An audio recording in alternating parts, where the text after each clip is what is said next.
تفسیر شیخ العرب والعجم حضرت مولانا مفتی محمد خان الجادروی صاحب آپ رحمہ خان، مقابل شیریں بیان فاضل نوجوان محقق عالم دین حضرت مولانا مفتی عزیر محمد الجادروی صاحب کو کہ اپنے مخصوص انداز میں قرآن و سنت کے جواہر پاروں سے ہمارے دلوں کو منور فرمائیں۔ حضرت مولانا مفتی عزیر محمد الجادروی صاحب۔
الحمد لله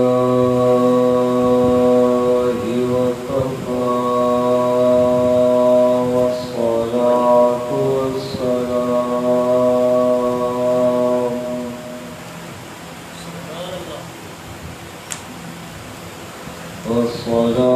والسلام على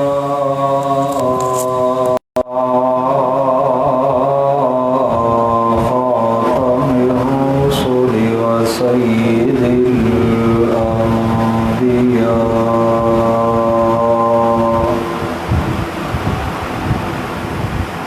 وعلى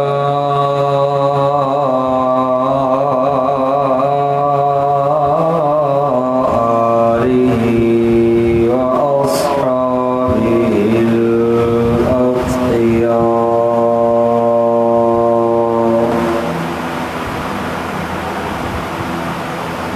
أما بعد فأعوذ بالله من الشيطان الرجيم. بسم الله الرحمن الرحيم.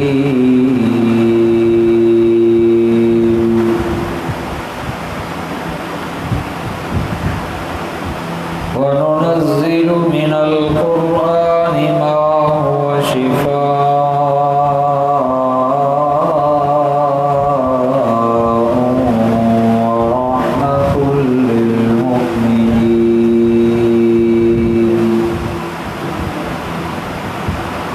ولا يزيد الظالمين إلا خسارا.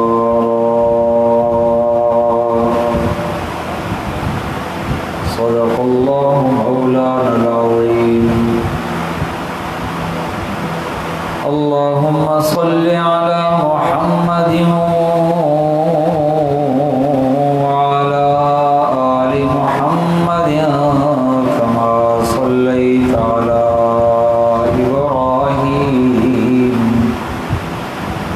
وعلى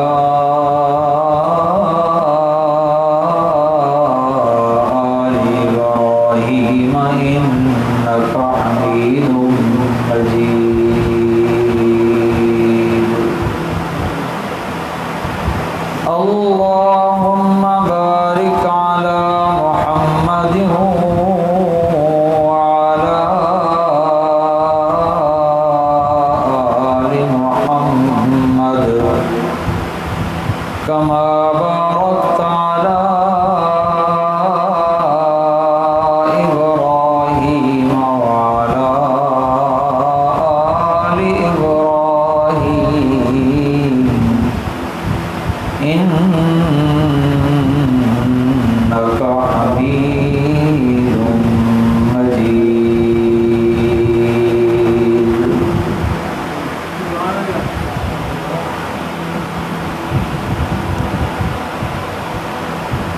مکرم و محترم سامعین گرامی،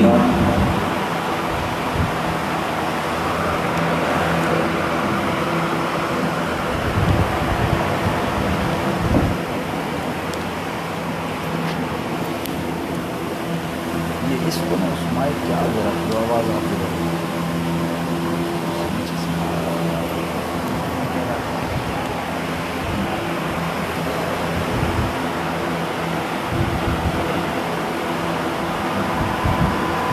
وقت بھی کافی ہو گیا ہے، مختصر سی ایک دو باتیں عرض کرنی ہیں۔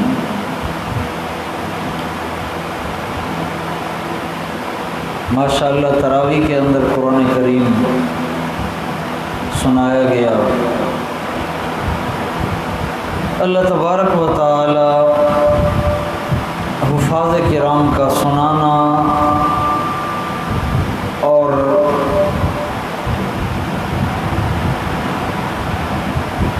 باقی احباب کا سننا اپنی بارگاہ میں قبول و منظور فرمائے۔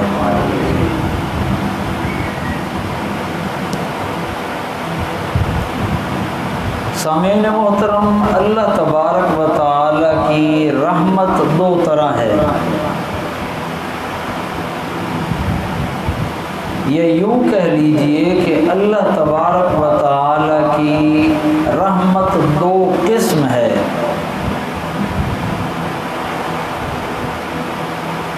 ایک ہے عام رحمت،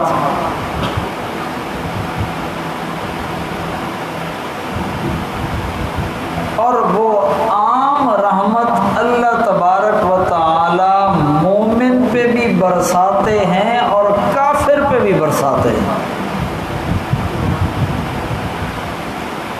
مثلا فرما بردار اولاد، یہ اللہ کی رحمت ہے۔ جس طرح فرما بردار اولاد اللہ مومن کو عطا فرماتے ہیں، اسی طرح کافر کو بھی ملتی ہے۔ اس کو بند کر دو۔ اسی طرح رزق حلال مومن کو بھی ملتا ہے، کافر کو بھی ملتا ہے۔ یہ عام رحمت ہے۔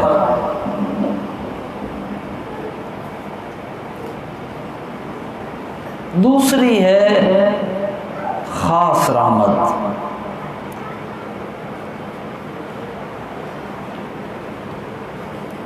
جو اللہ تبارک و تعالی خاص طور پر ایمان والوں کو عطا فرماتے ہیں، کافر اس رحمت سے محروم ہے۔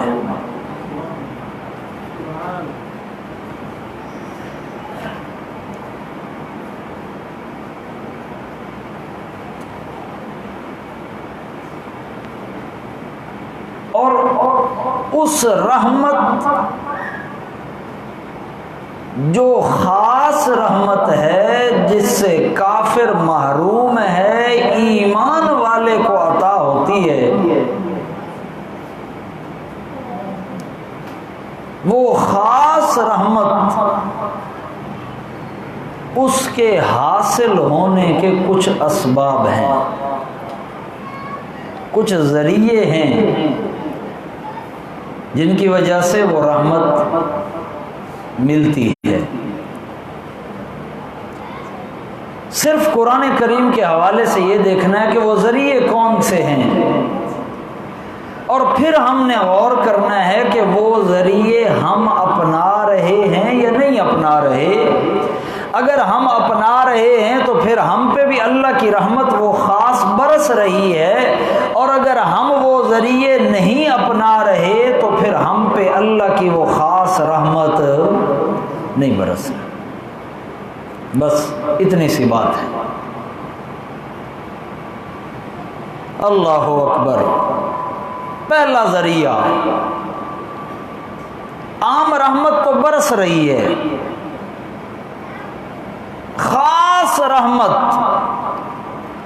جس کی وجہ سے، جو طریقہ اختیار کرنے کی وجہ سے، جو ذریعہ اختیار کرنے کی وجہ سے اللہ کی خاص رحمت کا دریا مڑ جاتا کرتا ہے انسان کی طرف،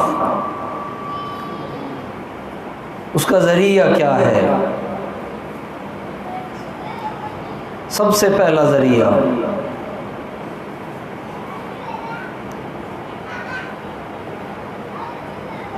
اللہ فرماتے ہیں وَنُنَزِّلُ مِنَ الْقُرْآنِ مَا هُوَ شِفَاءٌ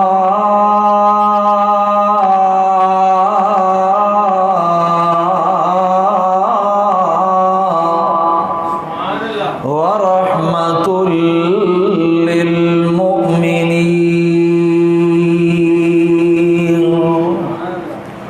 پہلا ذریعہ اللہ تبارک و تعالی کی خاص رحمت کے حاصل ہونے کا، اللہ فرماتے ہیں ننزل من القرآن،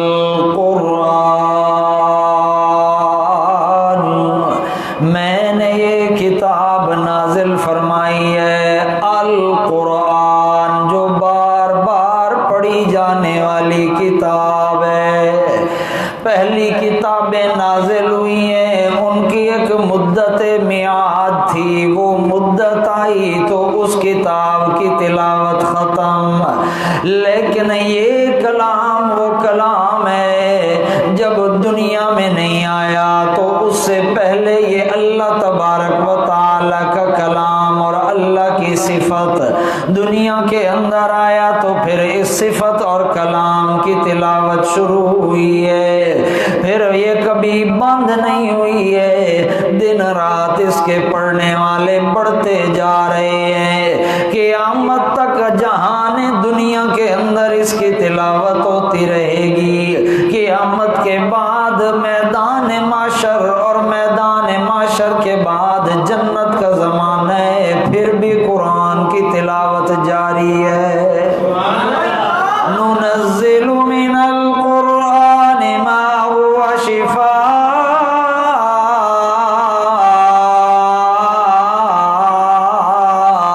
پہلی صفت اس کی تلاوت کی یہ ہے کہ اس کی تلاوت کی وجہ سے اندر کی بیماریاں ختم ہو جاتی ہیں، کینہ ختم، حسد ختم، شرک ختم، بدعت ختم، بغض ختم، ما هو شفاء،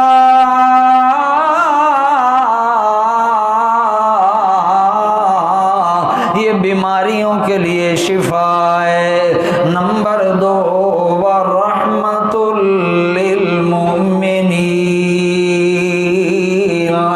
عام رحمت تو اللہ پاک کی ہر انسان پہ برس رہی ہے، مومن ہے یا کافر ہے، ایمان والوں کے اندر پھر اعلیٰ درجے کا ایمان والا ہے یا کم درجے کا ایمان والا ہے، رحمت تو عام ہر ایک پہ برس رہی ہے، لیکن جو بندہ قرآن کریم کی تلاوت کرنے والا ہے، اللہ فرماتے ہیں میری خاص رحمت اس پہ برستی ہے۔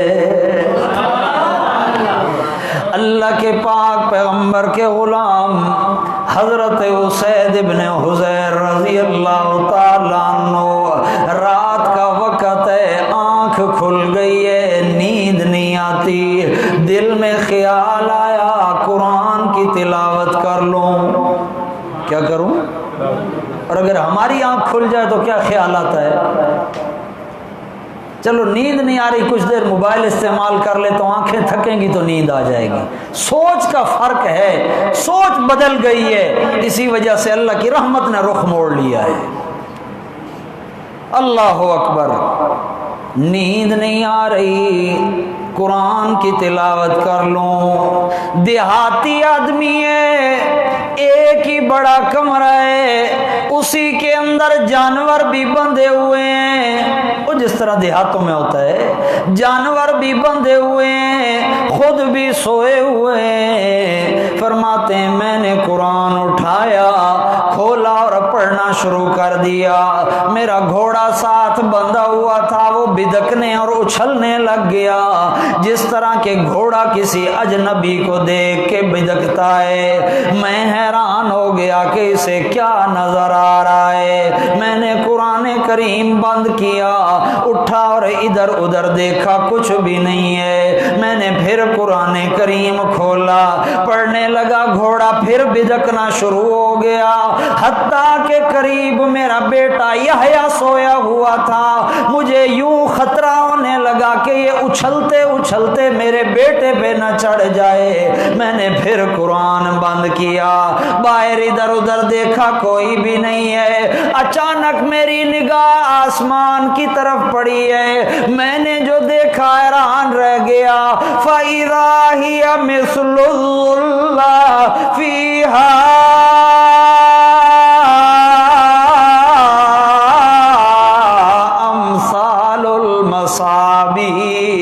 ایسے محسوس ہوا جیسے چراغوں کی ایک چادر ہے، کئی چراغیں اکٹھے جمع کر دی جائیں، چادر بن جائے، اس طرح کی چادر ہے اور آسمان کی طرف اٹھتی چلی جا رہی ہے۔ میں بڑا حیران ہوا، میں سو گیا، صبح نماز پہ گیا، اللہ کے پاک پیغمبر صلی اللہ علیہ وآلہ وسلم کے سامنے واقعہ پیش کیا۔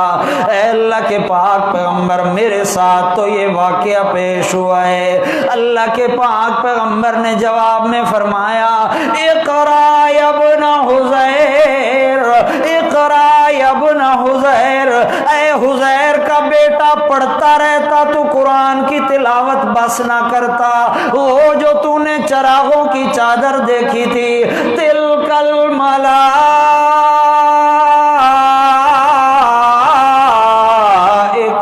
دنت لصوت کا، وہ اللہ کے فرشتے تھے، تیرا قرآن سننے آئے تھے، تیرا قرآن سننے آئے تھے۔ اس لیے فرمایا خبردار، قرآن کی تلاوت یہ میں اللہ کی خاص رحمت کا ذریعہ ہے۔ اور مقام پہ فرمایا، ھذا ذکر مبارک انزلنا، یہ کتاب کوئی عام کتاب نہیں ہے، ذکر یہ میں اللہ پاک کی یادگار ہے، جب بھی اسے دیکھو گے میں اللہ کی یاد تازہ ہوگی۔ مبارک، بڑی برکتوں والی کتاب ہے، جس گھر میں آئے اس گھر میں برکت ہے، بشرطے کہ گھر کا ماحول قرآن والا ہو، جس سینے میں آئے اس سینے میں برکت ہے، بشرطے کہ اس وجود پہ قرآن کا قانون جاری ہو، جس کاروبار کے اندر آئے اس کاروبار میں برکت ہے، بشرطے کہ کاروبار اس قرآن کے طریقے کے مطابق ہو۔ مبارک انزلنا، ہم آپ اس کو نازل کر رہے ہیں۔ اللہ اکبر۔ تو یہ پہلا سبب ہے تلاوت قرآن، قرآن کریم کی تلاوت۔ تلاوت قرآن کے ذریعے اللہ کریم کی خاص رحمت انسان کی طرف متوجہ ہوتی ہے۔ اللہ اکبر۔ نمبر 2، دوسرا ذریعہ یہ یاد رکھنا ہے، پہلا ذریعہ اللہ کی رحمت کا کیا ہے جی؟ تلاوت قرآن۔ کیا ہے جی؟ آگے چلیے۔ نمبر 2، مکے کا مشرک دعا مانگ رہا ہے، کہتا ہے اللہم ان کان ھذا هو الحق من عندک فامطر علینا حجارۃ من السماء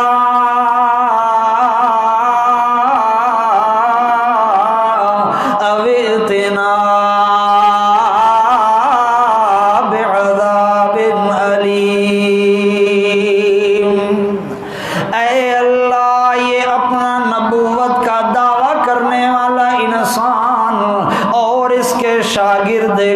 شاگرد اس کی اور جماعت اس کی، یہ لوگ ہمیں دن رات یہ کہتے رہتے ہیں اگر ہماری بات نہ مانی تو اللہ کا عذاب آ جائے گا، ہمیں ستایا تو اللہ کا عذاب آ جائے گا۔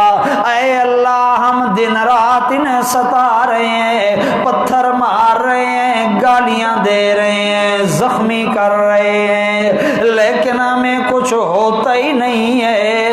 اے میرے اللہ ان کا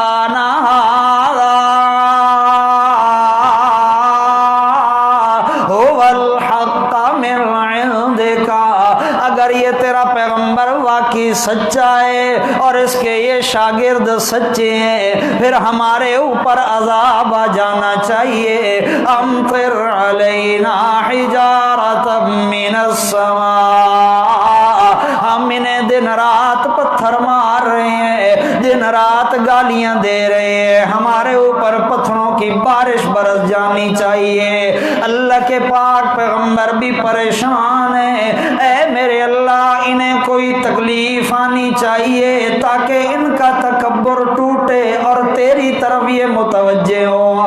یہ دن رات میرے شاگردوں کو مار رہے ہیں، مجھے پریشان کر رہے ہیں، مگر انہیں ہوتا ہی کچھ نہیں ہے۔ اللہ تبارک و تعالی نے جواب دیا، اے میرے پاک پیغمبر جی، آپ سے پہلے امتیں برباد ہوتی رہی ہیں، حضرت نوح علیہ السلام تبلیغ کرتے رہے، آخر جب مایوس ہو گئے تو جھولی پھیلا لی اور عرض کی میں اللہ پاک کو، رب لا تذر علی الارض من الکافرین دیارا، اے اللہ میرے دشمنوں کو زندہ نہ چھوڑ، سب کو برباد کر دے۔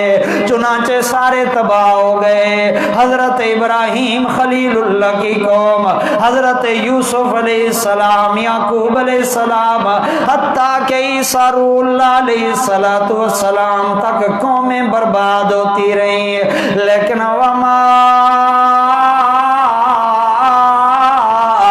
ارسلناک الا رحمۃ للعالمین۔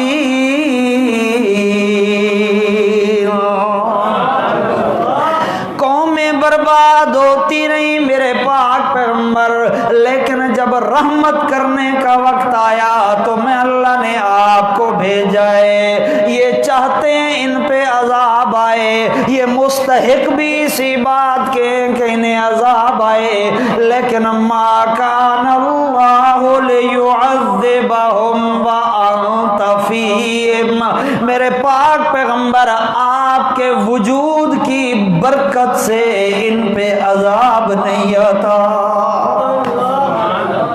آپ جو رحمت للعالمین موجود ہے اس لیے عذاب نہیں آتا۔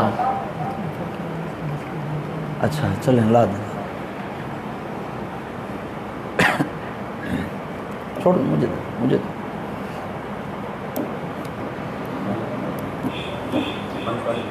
ہاں جی توجہ فرمائیے جی۔ یہ اللہ کے پاک پیغمبر فرمایا آپ کے وجود کی برکت ان پہ عذاب نہیں آتا۔ اچھا جی، یہ تو اللہ کے پیغمبر کی حیات طیبہ تک ہے، رکھتے ہیں لے لیتے ہیں۔ حجۃ الوداع میرے پیغمبر کی زندگی کا پہلا اور آخری حج، ایک ہی حج کیا اللہ کے پیغمبر نے۔ خطبہ ارشاد فرما رہے ہیں 1,24,000 سے زیادہ شاگردان کرام سامنے موجود ہیں۔ فرمایا لوگو ترکت فیکم امرین،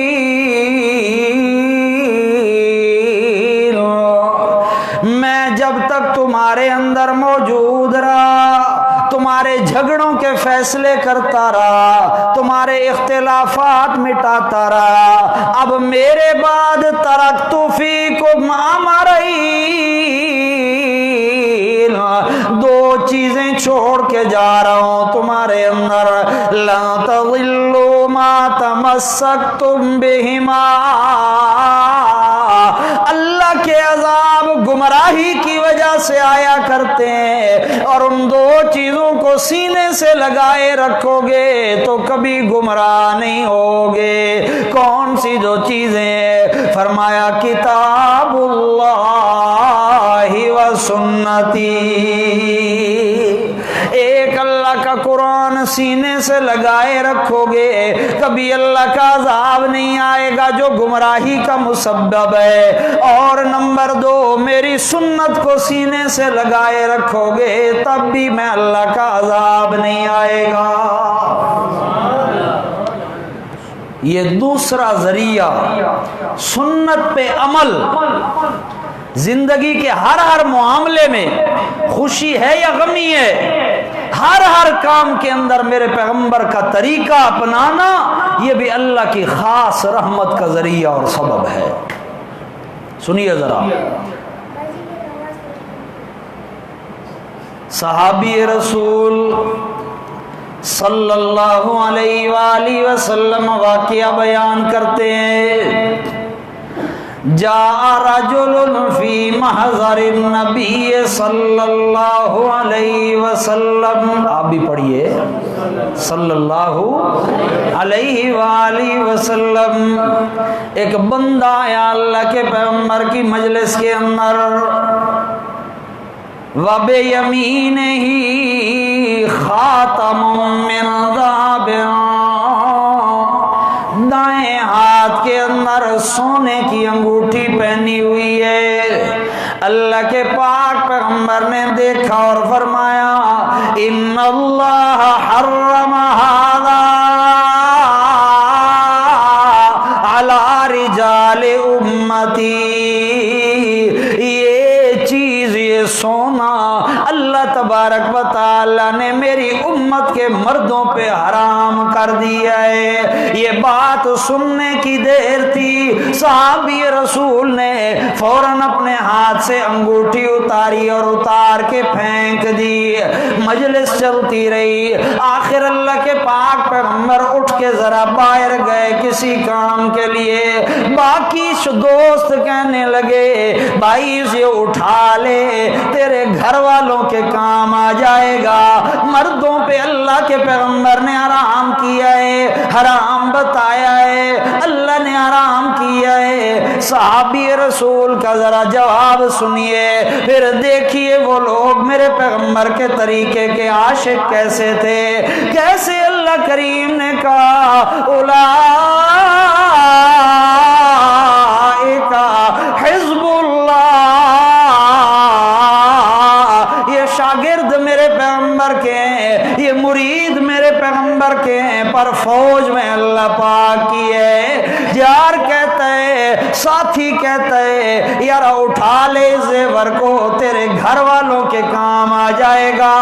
آگے سے صحابی رسول جواب دیتا ہے جس چیز پہ میرے پیغمبر کی نفرت والی نگاہ پڑ گئی ہے مجھے اس کو اٹھانے کا دل نہیں کرتا۔ یہ دوسرا واقعہ سنیے ذرا، بندے کو اللہ کے پیغمبر نے دیکھا، علیہ رداء صفرا، کندھے پہ زرد رنگ کی چادر رکھی ہوئی ہے، زعفران سے رنگی ہوئی چادر۔ اللہ کے پاک پیغمبر نے فرمایا یہ تو عورتوں والا رنگ ہے۔ کون سا؟ اب تو فرق ختم ہو گیا نا جی، مرد کا لباس سفید ہے، زرد رنگ ہے، زعفرانی رنگ۔ آپ نے فرمایا یہ تو عورتوں والا لباس ہے۔ وقت گزر گیا، کچھ دن گزر گئے، ایک دن اللہ کے پاک پیغمبر کو یوں ہی خیال آ گیا۔ آپ نے پوچھا ما فعلت بردائک، آج چادر تیرے کندھے پہ نہیں ہے، تو نے اس چادر کا کیا کیا؟ سبحان اللہ، وہ بندہ کہتا اے میرے پاک پیغمبر احرقتها فی تنور بیتی، آپ نے مجھے کہا یہ عورتوں والا رنگ ہے، آپ کی نفرت والی نگاہ اس پہ پڑی، میں گھر گیا، میرے گھر میں تنور جل رہا تھا، میں نے اس چادر کو جلا کے ختم کر دیا۔ فرمایا یہ دوسرا ذریعہ ہے، میرے پیغمبر کی سنت، میرے پاک پیغمبر کا طریقہ، میرے پیغمبر کا کیا ہوا عمل، میرے پیغمبر کا بتایا ہوا طریقہ۔ خوشی آئے تو میرے پیغمبر کا طریقہ، غم آئے تو میرے پاک پیغمبر کا طریقہ، کھانا کھائے تو میرے پیغمبر کے طریقے کے مطابق، پانی پیے تو میرے پیغمبر کے طریقے کے مطابق، لباس پہنے تو میرے پیغمبر کے طریقے کے مطابق، حتیٰ کہ بیت الخلا میں جائے اور باہر آئے تو میرے پیغمبر کے طریقے کے مطابق، سونے لگے اٹھنے لگے میرے پیغمبر کے طریقے کے مطابق، کاروبار کرے پیسہ کمائے میرے پیغمبر کے طریقے کے مطابق۔ جب تیری زندگی کے ہر لمحے میں میرے پاک پیغمبر کا طریقہ آ گیا تو خواہشیں اپنی پوری کرے گا، تو مال اپنے لیے کمائے گا، تو دنیا کی زندگی گزارے گا، میں اللہ عبادت لکھوں گا۔ دوسرا ذریعہ۔ نمبر 3، تیسرا ذریعہ فرمایا اذا قرئ القرآن فاستمعوا له وانصتوا لعلكم ترحمون۔ جب تمہیں نظر آ رہا ہو کہ قرآن کی تلاوت ہو رہی ہے، کیا ہو رہا ہے؟ قرآن کی تلاوت ہو رہی ہے، پھر آگے صورتیں دو ہوں گی، یا تو قرآن کی آواز تمہارے کانوں تک پہنچ رہی ہے یا نہیں پہنچ رہی۔ فرمایا قرآن کی آواز اگر کانوں تک پہنچ رہی ہے پھر فاستمعوا لہ، اسے غور سے سنو، ساری توجہ قرآن کی طرف، ہر طرف سے توجہ ہٹا کے قرآن کی طرف توجہ رکھو۔ اور دیکھ رہے ہو قرآن پڑھا جا رہا ہے لیکن تم تک آواز نہیں پہنچ رہی، پھر بھی ادب کرتے ہوئے، احترام کرتے ہوئے، لحاظ کرتے ہوئے، اللہ سے شرم کرتے ہوئے، انصتو، خاموش رہو، بولو نہیں، گفتگو نہیں کرو۔ آواز آ رہی ہے تو غور سے سنو، نہیں آ رہی تو پھر بھی خاموش رہو۔ جب میرے قرآن کا تم ادب کرو گے لعلکم ترحمون، میں اللہ رحمتوں کی بارش برساؤں گا۔ یہ 3 ذریعے حضرات محترم۔ سب سے پہلا ذریعہ قرآن کی تلاوت، نمبر 2 سنت نبویہ پہ عمل، اور نمبر 3 قرآن کا احترام۔ یہ اسباب ہیں اللہ کی رحمت کے متوجہ ہونے کے۔ اب ذرا ہم اپنے گریبانوں کے اندر جھانک کے غور کریں کہ ان 3 اسباب کو ہم نے کتنا اپنایا ہے، کتنے ہم تلاوت قرآن کرتے ہیں۔ رمضان المبارک سے پہلے جس طرح ہمارا معمول تھا، ہم سنت نبوی کو ذبح کر رہے تھے، رمضان آ گیا اسی طرح ہمارے روٹین اور معمول چل رہا ہے۔ قرآن کریم کا کتنا ادب ہے۔ جب یہ اسباب رحمت کے، ذریعے رحمت کے ہم نے اپنانے چھوڑ دیے تو پھر میرے دوستو جس طرح اللہ بے پرواہ ہے اس کی رحمت بھی بے پرواہ ہے۔ ضروری ہے اس کی رحمت کے حصول کے لیے یہدی الیہ من اناب، اللہ کی رحمت اسی کی طرف متوجہ ہوتی ہے جو اللہ کی طرف متوجہ ہوتا ہے۔ اللہ تبارک و تعالی مجھے آپ کو یہ اللہ کی رحمت آنے کے اسباب اختیار کرنے کی توفیق عطا فرمائے۔ جو کہا سنا اللہ کریم قبول و منظور فرمائے۔ وآخر دعوانا ان الحمدللہ۔ سبحانک اللہم و بحمدک تبارک اسمک وتعالی جدک ولا الہ غیرک۔ اللهم صل على سيدنا ونبينا محمد النبي الأمي وعلى آله وصحبه وبارك وسلم۔ اللهم إنا نسألك العفو والعافية والمعافاة الدائمة في الدين والدنيا والآخرة۔ توفنا مسلمین والحقنا مع الذین انعمت علیہم من النبیین والصدیقین والشہداء والصالحین وحسن اولئک رفیقا۔ یا اللہ تمام مسلمانوں کو تمام بیماریوں سے شفا عطا فرما۔ یا اللہ تمام مسلمانوں کی تمام ضرورتیں اپنے غیبی خزانوں سے پوری فرما۔ یا اللہ علماء مساجد مدارس کی حفاظت فرما۔ یا اللہ اس مجلس کو ہمارے لیے آخرت کا ذخیرہ بنا۔ یا اللہ وہ کام کرنے کی توفیق عطا فرما جن سے تو راضی ہوتا ہے، ان کاموں سے بچا جن سے تو ناراض ہوتا ہے۔ ربنا تقبل منا انک انت السمیع العلیم وتب علینا انک انت التواب الرحیم۔ یا اللہ ہمارے اس توحید و سنت کے مرکز کو دن دگنی رات چگنی ترقی عطا فرما۔ یا اللہ اس مرکز کے خلاف سازشیں کرنے والوں کو ہدایت عطا فرما۔ اگر ان کے حق میں ہدایت نہیں ہے تو انہیں ہماری آنکھوں کے سامنے جلد از جلد تباہ و برباد فرما۔ یا اللہ اس ادارے کے منتظم ہمارے محترم مولانا سلطان العارفین صاحب اور ان کے محنتی بیٹے، یا اللہ اور اس جامعہ کے اندر جو حضرات جس انداز سے بھی حصہ ملا رہے ہیں، یا اللہ تمام احباب کی محنتوں کو قبول فرما۔ آمین۔ صلی اللہ تعالی علی خیر خلق محمد و آلہ و صحبہ اجمعین برحمتک یا